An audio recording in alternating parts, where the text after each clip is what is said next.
to promote the global decarbonization agenda. Africa is the young, clean, green continent of the future.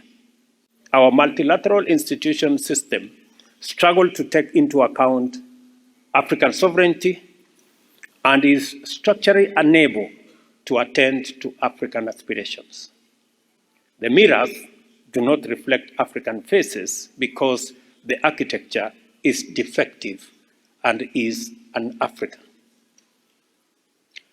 I am not making the argument that Africa should despair and abandon all engagement in international affairs. I am not advocating that as regards global solidarity and collective action, Africa has the option to give up. No. On the contrary, I am arguing that as a continent, we have a historic opportunity to define a clear position, project a strong voice, and deliver a bold new message to the world.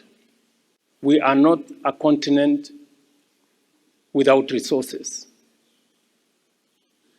The narrative has always been built that we are the poorest continent. We are not.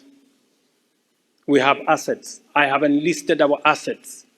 We have huge, tremendous renewable energy resources. We have mineral resources.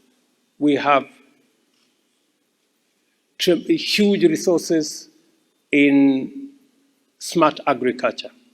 We have the youngest population. We are the continent of the future.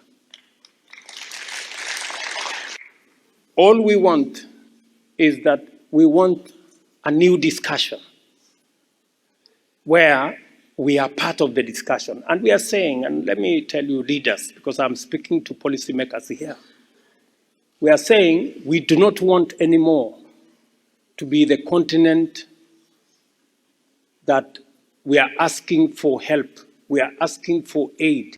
We want to have a different conversation. We want to have a conversation of equals.